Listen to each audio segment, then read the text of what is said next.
Hey, everybody, welcome back. Yeah, I know it's been a little while since we've had a 20-minute talk. And, well, I'm going to lay it all at the feet of the coaches. Okay, not really. But, it's been busy couple of weeks and in a month or so. You get 10 different coaches with 10 different spring breaks. And you've got almost a month period where you really can't get into it. And I'll be honest with you, I'm thrilled to get the next guy to join us.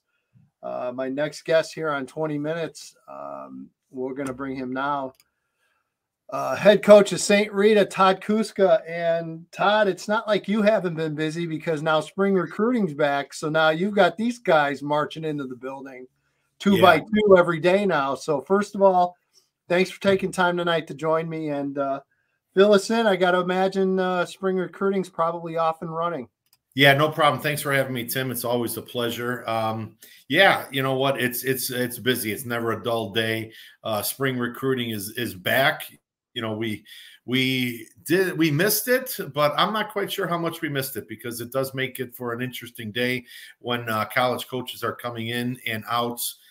Literally from 6:30 in the morning until I left school, and I left coach from the University of Missouri at about 4:30 tonight. So it's busy, but it's a good busy.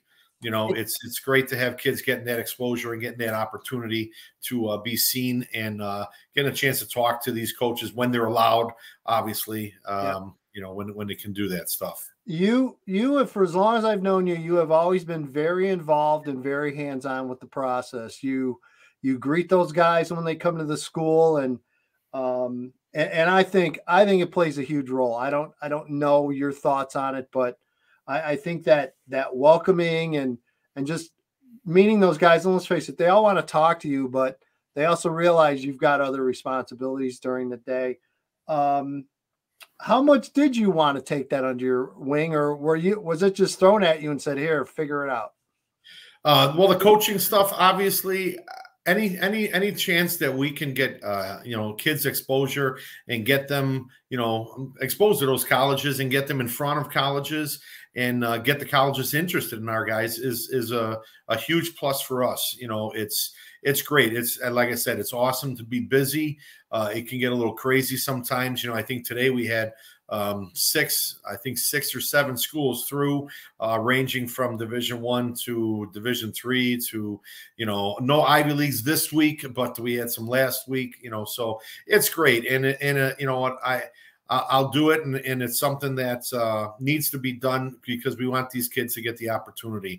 That's what we're there for. To give them a great education. And then to get them exposure to these colleges, and our kids know that they have to do the work in the academic arena before they can do it in the sporting arena. So I definitely want to get into the recruiting aspect with you a little bit, but before we dive into that, I'm looking at this. Is this right? Are you entering your 25th year as a head coach at St. Rita?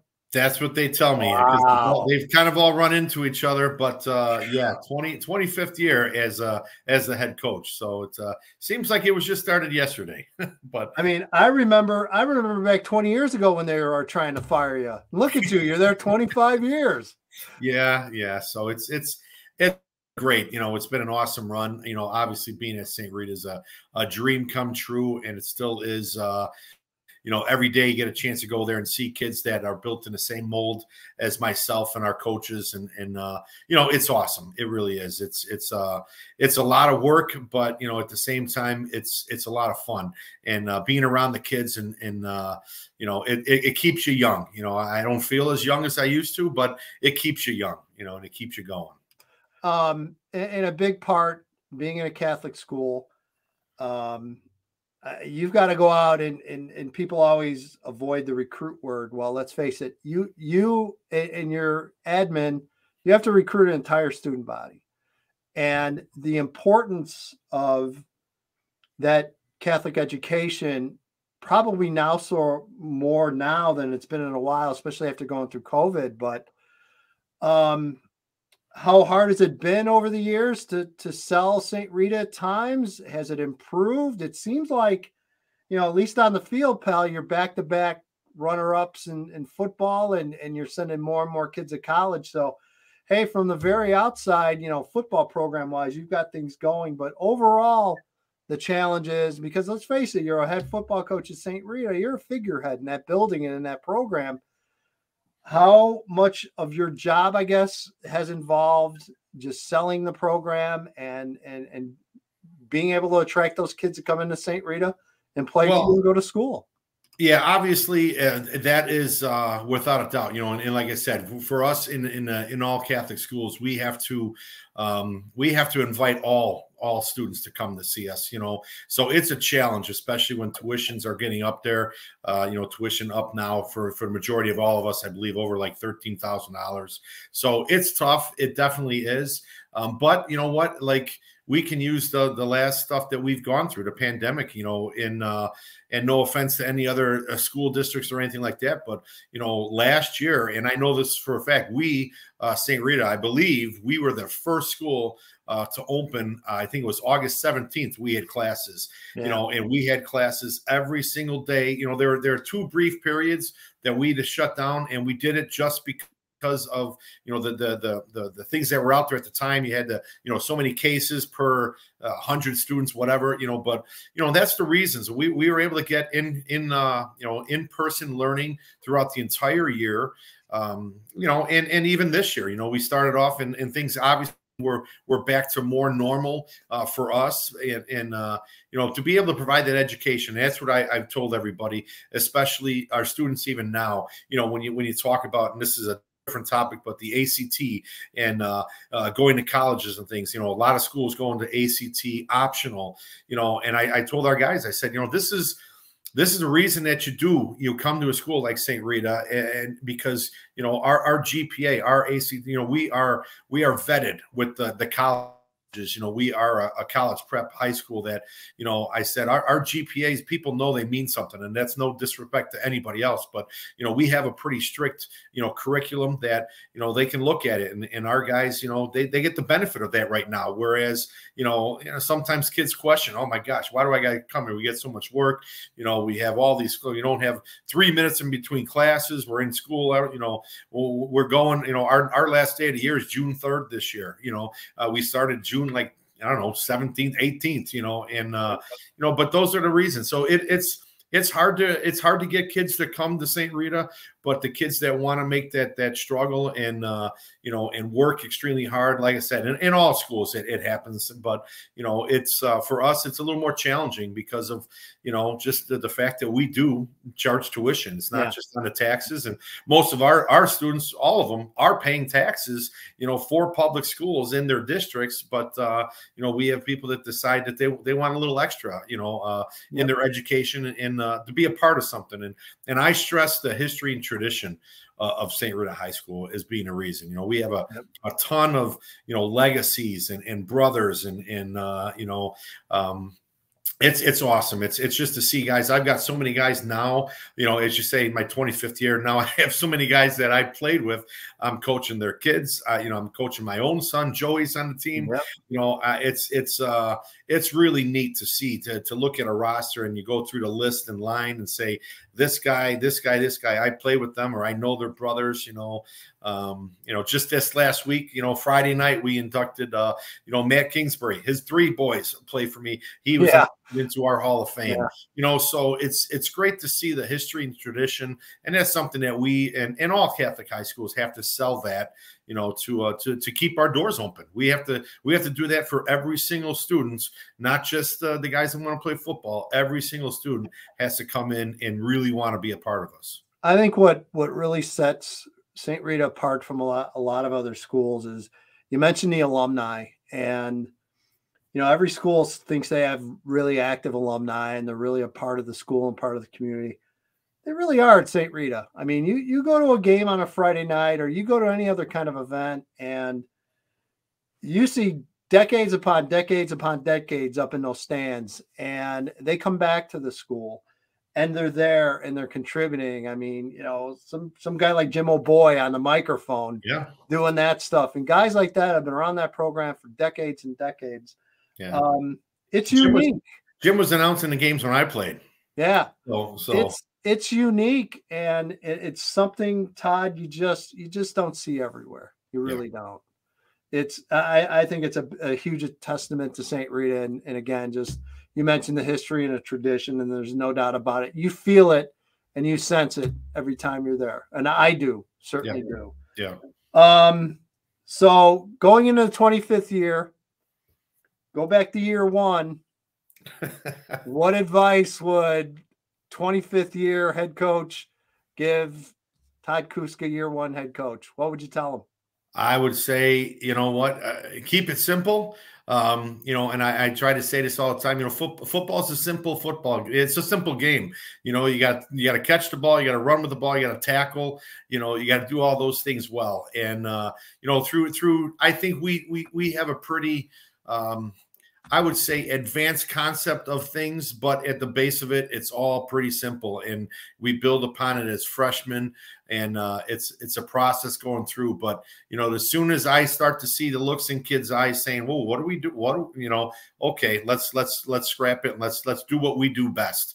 And that's what summer camp is all about. You know, trying to find out what each team is going to do best and what each team does well.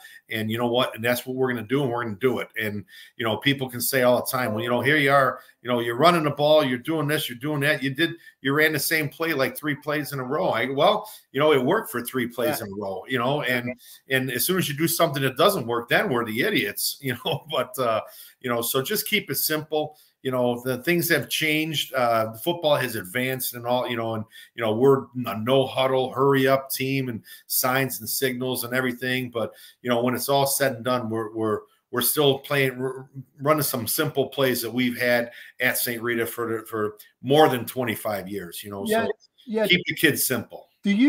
It seems, and I'm probably as guilty as anyone, but you get kind of pegged sometimes as smash mouth. We're going to run the ball every play, St. Rita. When Todd, you go back and look at those 25 years, you've adapted, you've changed some things.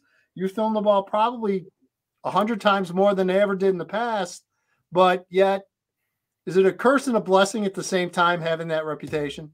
Well, yeah, you know, sometimes people say, "Oh, you never, you know, for years people always said you only play a senior quarterback," and I was like, "Well, I play the best quarterback, and usually it's the senior quarterback, you know." But then I look at a guy like Tommy Ulatowski right here, and Tommy started for the last 3 years.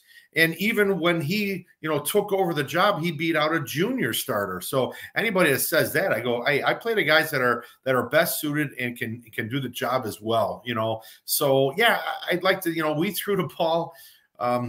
We've thrown for over 1,000 yards. Now that's not a huge benchmark anymore, but we've had games. Heck, Tommy had a couple games where we threw for over 200 yards. Yeah. You know, especially in the spring season, you know, and I said, well, we have 3 Division I wide receivers. You're going to see the ball in the air a lot. And I think Tommy threw for like 1,500 yards, or maybe not 15 in those 6 games, but he threw for over 1,000 yards in those 6 games. So, you know, at times it's whatever, as long as people are talking about St. Rita football. Yeah. You know, they can say we run the ball, we throw the ball, we do this. Hey, you're still talking about St. Rita. And, you know, we're relevant and we want to stay relevant. We're going to do what's best for the team that we have and what's best for the kids, you know. And like I said, when it works, everybody's great. You know, we're geniuses. When it doesn't work, then we don't know what we're doing, you know. So, but that's the truth everywhere, you know.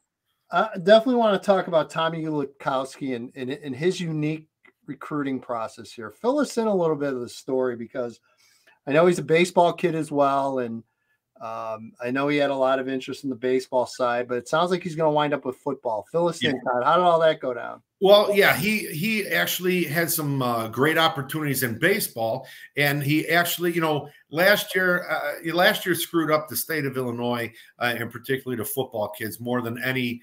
Probably any state out there or anything. So last year, you know, spring comes around, football's that 6-week spring season. You know, it's not a lot of, you know, they didn't do a lot of recruiting. One of the only places playing football, and they already had their signing dates and they already had their big evaluation stuff done. So, you know, he felt that at that time, you know, he had some Division I offers and you know, committed to Creighton to play baseball, you know, but they had always said they had a great relationship with the family and said, look, if you're just committing, you're not signing anything, but if you get some options to play football and that's what you want to do, that's fine. We're gonna honor that. So, you know, so we kind of knew that, but not a whole lot of other people really knew that, because you could say that to coaches and then they're like, we don't really know. Now we're stepping on Creighton's toes, and so that kind of hindered some things. And then with the extra COVID year that a lot of schools have, it's tough for roster spots, and quarterback is such a unique position that they want to see them, they want to get them on campus, they want to do everything. And when you're a multi-sport guy like Tommy, I mean, think about it. He was leaving football practice last spring, going to baseball practice. Practicing in his football pants. And then as soon as season's over, he's playing baseball, and that went on. And that went on until June. And all of a sudden, now he's back in the mode of football and baseball and camping, and some schools are moving on. And, so it was tough to get everybody to understand that, hey, he wants to play football. He's got all the tools. I mean, the biggest tool I think with Tommy is he's a winner. He started for us for 3 years, and I said this at our banquet, and I don't have all the stats in my mind, but he's won more football games for me than any quarterback in my 25 years. He's won 3 straight conference championships. In his career, he's won every conference game that he started. And 3 straight conference, 2 state championships. We came up a little short, but you know what? As much as my guys didn't want to hear, hey, it's still a great season. We still got there, and he was a big part of it. So I'm excited. Coach Lewis, from Kent State, he's a neighborhood guy. I remember back when he was playing football in grammar school and coming to St. Rita for open houses and talking to him. So I've had a great relationship with him, and he just said, hey, we've got an opportunity for him. And, they're actually coming in tomorrow to sit down and talk with him again and stuff. And so I'm excited for him. He went out there, visited, loved it, and said, hey, you got a shot, man. And that's all you can ask for in life. So he's going out there and hopefully going to get a great opportunity to play some football. And, and not a lot of people probably heard much about Kent State. They had a great year this year. Sean, and that offense is ridiculous at Penn State. If you're a quarterback, that's where you want to be. Oh yeah. And Coach Lewis, great guy, neighborhood guy, and I said this is a fit, man. You go take a look and see, and it is. And he's excited. He's excited about the opportunity. So the lesson from all that is that you couldn't close Sean Lewis and his family, right? Exactly. He didn't, but at least he didn't go to another private school. So there you go. See, then that's okay. He stayed. Yeah. He stayed. Yeah, there you go. Yeah, I always keep a good relationship with people. You never know. Yeah, no, there's no doubt. Caleb, I mean, it's such a wild up and down ride with his career. Yeah, with the injury his senior year, and I mean, I was at that game, and just your stomach just turned. It was just, this is the last thing in the world anyone thought we'd see. Yeah, this kid back and finally ready to go, and it just was just sickening. And if you think your stomach turned, when you, I know. It happened right in front of me, and it took the life out of the team, and we got it back. We didn't get it done that week, but if somebody would have told me, hey, you're going to lose, arguably one of the best players you've ever had, you're going to lose them on the 5th offensive play of the season, but you're still going to make it to the state championship game, I think most people would have thought we were nuts. I can't be. I'm so proud of him in battling back and working and rehabbing, because I heard everybody was calling me. People were telling me, oh, he's not coming back. Why should he come back? He's going to Ohio State. And what I told them is I said, look, this is Caleb's team. He's a huge part of this team, no doubt about it. But these are his guys. He's a football player. He wants to play for his high school. He wants to play for St. Rita. He wants to get back out there. He wants to win, and he wants to play with his guys. And he came back. He was back a little bit slowly. We kind of brought him back in. We had doctors at camp practice, and medics and trainers, and making sure. And he was cleared to go. He was cleared to go actually the first playoff game, but it was wet, it was rainy, it was slippery, and I said, you know what, that's not going to happen. Yeah. Yep. So the plan was against Geneva. I said, hey, you're going to get about 10, 15 snaps. We'll work you in. Second play, I put him in, and we threw a fade to him, and he made a ridiculous catch for like a 50. Okay, he's back. Yeah. And then he wanted, and the plan, we didn't want to put him in the backfield and run between the tackles, and midway through the third quarter, I think he came to me and said, "Put me back in there. I want to do it." So he scored for rushing touchdown of the season. So, but what a great, what great for him to come back and play, he's got a big future, and I'm excited for him. But it was awesome to get him back out on the field, and a great lift for the team to have him come back too. Staff wise, you've had a lot of stability in your assistants. Is that still the case? Yeah, we've had the majority of all my coaches have been around forever. And oh my gosh, I'm going to forget somebody. I had my Terry Quinn took over. He was my defensive backs coach for since I started. He took over as the defensive coordinator 3 seasons ago. Joe Urchek, Woody Urchek had to take a family leave a few years back, and Terry took over and has done a phenomenal job with that. I'm proud to have a bunch of guys back that played for me, but a lot of mainstays. John Nee has been my old line coach forever. He's also had varsity baseball coach.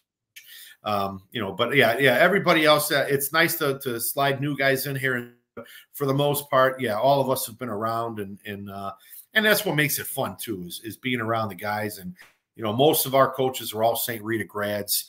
I lost my quarterback coach this year, Rob Gallick, who was with me for a few years. He moved out, he's got him and his fiance. I moved out to California back in December. So this was his last year. It's great to have a stable group of coaches going all the way. Tom Barry's been my head freshman coach for about 10 years. Brian O'Sullivan, head sophomore coach. Unfortunately, we lost Jack Quinn, who was my head freshman coach for 50-something years. Not me for 50 years, but coach at St. Rita for 50 years. We lost him Thanksgiving a couple years back. It's great to have stability and great to have guys there that they know what the program's all about. They know what it's about, being a part of St. Rita, and that comes through, every day at practice with all the kids. Just nice to have an actual off season this year. Yeah, it is. I talk about that with the college coaches. And I say, some of these guys have not lifted last year at all, because we played in the spring and then they went right to baseball or right to lacrosse, and I said they didn't see a weight room until July, and then we're practicing, so it's good to have that. We were able to do some our team building activities. I took the team the day after Easter, about 45, 50 kids. We went out to Topgolf and did some team building stuff. And it's great to get that time that we can do stuff together again. And, not just play football or weightlift, but be together as a team and as a program, so that's what's really good about having this off season, get to know each other. So as far as 2022 is concerned, I think 4 or 5 starters back on offense, maybe 4 or 5 back on defense. Obviously we mentioned Ulikowski and obviously Caleb graduating, but the cupboard's far from bare for you. I think if there was any positives that came out of the whole Caleb Brown situation, is you had a handful of sophomores that are going to be really good players that got some varsity snaps last year. So start with some of those younger backfield guys that people need to keep an eye out for. Yeah, we had 2 sophomores came up, Ethan Middleton and DJ Stewart, and they played. They had a huge role for us. We had Kyle Clayton was a senior that played a lot during the season, got hurt then, and these sophomores really came on and pretty much started probably the majority of like week 6 on to the end. Ethan or DJ were our focal rushing attack. We also have a kid that transferred in last year, so he was ineligible. Kareem Hamuri will be also a guy. He had great season of practice for us. But the cover's not bare there at all. And we had a couple injuries up front, so we had some other guys. We got 3 full starters that have basically started for 3 years, a couple of them, and we've got some guys that have a lot of experience. The quarterback will be new, be a batter battle between senior Michael Collins and junior Jet Hilding, you know, but that's what makes it fun too. That's what makes it good is competition, you know, coming in and competing and things. So, you know, offensively, yeah, we've got to replace some receivers and some weapons there, but we got a lot of guys that can fill the role, you know. And in typical St. Rita fashion, I joke with your kids about this all the time, your linemen. Is there just a machine there that kicks out like 6'3", 300-pound linemen? It's unbelievable. Every time I see a St. Rita lineman in the summer, they're 6'3", 300 pounds. We got some big boys. We got some big boys. So I mean, start with Colin Gerger. I mean, he's again like 6'3", 300 pounds. Yep. He's been, you know, he's been a guy that started for us since his sophomore year, that spring season, you know. Yeah. So and we wanted to make sure that we got the most of that spring season as well. And Colin started all 6 games for us, you know. Has had a great career, you know. I mean, how many other guys? I mean, geez, if I think about it, how many guys, you know, he started those 6 games, 14 here, he started 20 games for us, you know, and he's going into his senior year. You know, so there's a potential for a lot of games to be started there. So, you know, Colin started for us. Yeah, since then I've known Colin since he was you know, like I said, my son Joey's in this class, and I've coached Colin, whether it's been in baseball, t-ball, things like that. And it's a pleasure to have him, you know, playing for us and you know, starting. Yeah, pretty much started every game since the sophomore year here. So I'm gonna attempt to pronounce Nick's last name. We'll see how I do here. Nick Strelzik. I was in the neighborhood. Yeah. But Nick again, he's a big kid. He's a big one. He's got family ties. Family has come to St. Rita, you know, and Nick was a guy that, you know, for the most part, he played center as a younger guy, and you know, Charlie Armbruster is another our other returning starter who started for us as well during that spring season as a sophomore. So Nick didn't really get many shots and things, so we got some injuries, and we started putting Nick in there, and you know, our own line coaches they started seeing him pull and started like, hey, this guy's pretty good. So he came in and filled in as an injured guy. And then, you know, I don't think he came out of the starting lineup, you know, so having Nick, Charlie, and Colin up front to start with, you know, is and having guys that have played that many games. I mean, that's the thing, you know, it's great. It's fantastic to make it to the state championship, you know, and that's everybody's goal. But what people don't understand is you get those weeks of practice for guys to keep playing. And you know what? You got to play at a high level to get there as well. So to have those 3 guys as our core up front coming back, you know, is huge for us. You know, Eddie Verdoliak, kind of a Swiss Army kind of guy for you. Yeah, Eddie had a great year. You know, he started off as primarily as a defensive lineman, and then you know, we were looking around. We're trying to find his. You know, I think what has gone away in high school, at least for us a little bit, has been a true blocking tight end, and a true tight end that can line up and, you know, attach to the tackle. And you know, we were kind of lacking that this year. We had enough skill guys, but so we were looking around and saying, you know what, here's a guy. Eddie was, you know, he was as a sophomore, you play everything. So he was an old lineman as a sophomore, D lineman for us. So we said, let's we know we can block. Let's stick him on the offensive side. And, you know, and he was doing great. Then he got hurt. He hurt his hand and missed a bunch of weeks because he had to be out, then came back. So, you know, we're excited to get him going on that side of the ball. But he's also a defensive lineman, you know, as a starter. He rotated a lot throughout the whole season. So, yeah, but he can do a lot of things. And then defensively, again, not a ton coming back. But, boy, Todd, I like the kids you do have coming back. I mean, Johnny Schmidt, Pat Farrell, your D end, who's gotten a lot of college offers and attention. And then the Kingsbury trio, if you will.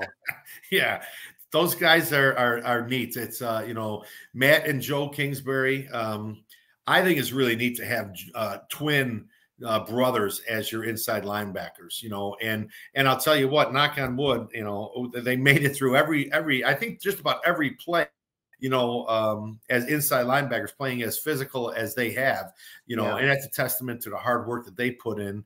And then you throw in James, the freshman that came up for us. And actually the other thing that we've been missing a lot is a true fullback type guy.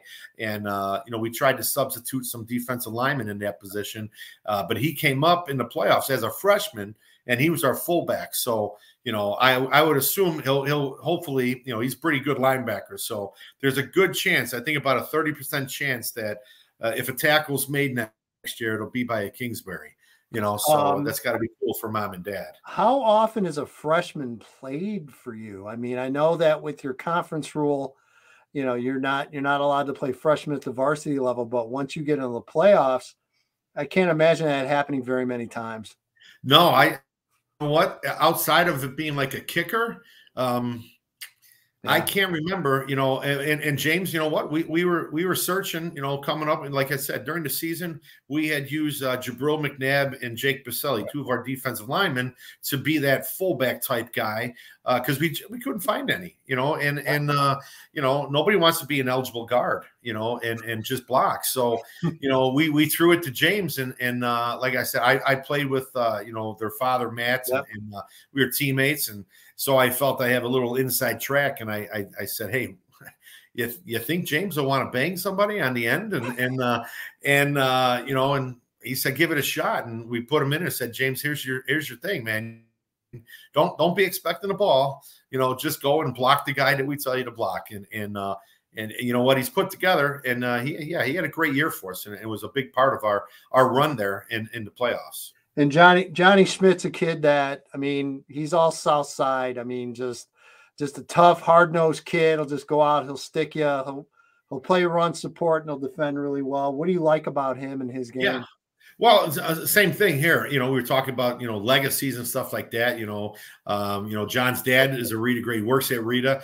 His older brother, Frankie, played linebacker for us in that short spring season, who's playing up at ISU right now. So I like the fact that Johnny, put on some weight and grew about 3 inches. So he's about 6'1" now, and had a great year for us last year. Playing as a safety for us. I think he led us in interceptions, and was always, Johnny on his spot. He had a lot of big picks and a lot of big plays for us. And as the season progressed, we were able to do a little bit more with them, in blitz game and stuff like that. And really, it takes guys a while, especially you play in such a physical league as ours, to kind of come into their own a little bit. So, I like the fact that we've got, guys in the back, Johnny coming back, guys in the middle, the Kingsburys, and then obviously Pat Farrell as the end on the front. So we've got guys and we've got leaders. All of those guys are part of our leadership council. So I know they're well respected, and it's not just about being a rah guy. It's being a guy that can show it in the weight room and show it, show kids what to do, and kids know when we're watching them play what they can do. One more before I let you finally catch your breath. You didn't think this was going to be a half-hour marathon, but no problem. I like how you kind of ease into the schedule this year. At Mount Carmel versus Brother Rice versus Loyola. Nice way to ease it. You know what? You should fire your athletic director. That's what I would do. Yeah, it's hard to, though. So because I put that together. So, well, you know what? It's hard, and this goes all the way back. And I've been in this game long enough to, you go back to where you had to be 6-3 to qualify for the playoffs. So the IHSA said, well, we'll knock that down to 5-4, and it'll be much easier to schedule games. And I don't know who it's easier for, but it's not easier for us. No. So, we put that, I was looking forever. Last year we had Louisville, Kentucky, to find a game, week 2. And in 2 years you've done that. I've seen you down at East St. Louis. I've seen you all over the place. Yeah, we were supposed to play if 2020 actually happened in the fall. Our first game was in Indiana, and our second game was against Cardinal Ritter of St. Louis. Yeah. So, it's tough to find those games. And I was fortunate enough, being in the AD meetings with all those guys. And, I started talking to Dan LeCount from Carmel and said, hey, it's a shame we haven't played in this many, a few years. I mean, it was like 3 years, everybody acted like we didn't play for, a lifetime. Actually, it was 2 years, I think. Yeah. And I said, how awesome would it be if the first game coming back out of this COVID, mess, and first game be against Mount Carmel, so we set that up. And so, we got to go there. This is actually going to be the 100th game between St. Rita and Mount Carmel. I've never been in that stadium, It's great. so I'm excited about that. Our guys are excited, and then week 2, we're looking around like we haven't played Brother Rice in a couple of years. Let's get them on the schedule, and so essentially we're playing a Catholic blue before we start the Catholic green. So, but it's it's football. It's rivalry games. It's what these kids want to do. I tell our guys all the time, you want to come to St. Rita, you're going to play in big games, you're going to play great opponents, and you're going to get better, and that's what it is. I mean, that place, I'm sure, just as this year, that Mount Carmel game was our stands were. It was the most crowded game we've had in years, and I guarantee we'll set records next year when we play at Mount. The first time being the 100th game, and then we haven't played Rice in a while. It'll be at our place, home game, week 2. What better way, and then we entertain the fine folks from Loyola coming down the following week. So, so it's a stretch, but hey, it's football, and it's rather doing this than playing nobody in the fall and playing exactly. We've been down that road, and again, the remainder of the schedule: at Bennett, at St. Pat's, at Naz. Nothing easy there. Are you still on week 7 opening? Did you fill that or no? Yes. Yeah, no, we still are. And here's the thing with our guys, we only have 3 home games. Because that was supposed to be against Marion Central, and that was going to be our homecoming game, just week 7. So as it stands right now, we're open week 7, and we play week 3 at home against Loyola, and we don't play at home until week 9 again. Yeah. So that's not a great stretch, and that's why I've said, and I put it out there to every, it's got to be a home game for us. We just need a home game. We need a home game, and it's for our seniors, and so we'll find. Hopefully, we'll find something. But I know we were through the IHSA because it was through a conference thing. Yeah, we're gonna have a bye or I'm sorry, not a bye, a forfeit win. Yeah, but who wants that? But we'd rather play a game, So we'll find something. It's funny. All my kids tell me, everybody we need to play, and I'm like, guys, you don't understand. Everybody else is in a conference, okay? It's a conference week, and until we find something like that, But we'll keep working. We'll figure something out. Yeah. And then finally, we mentioned that so that week 7's open, then you finish at Providence and then hosting Notre Dame. And and again, literally nothing easy in that schedule whatsoever. No, at all. It wouldn't be St. Rita football if it was. No. Pal, couldn't be more than happy to talk to you again. Thrilled about your 25th year, and again, just a credit to you and all the hard work you've put in at St. Rita, and it's paid off. And again, I think what's a testament is it continues to get better under you. And you know what? Take the next step. Go get that shiny trophy this year. Yeah, that's what we're trying. That's what we're working on. So thanks for having me, Tim. It's always a pleasure. Thanks for all the work that you do, promoting all the guys in football in general for the state of Illinois. So thank you for everything. All right. Todd Kuska joining.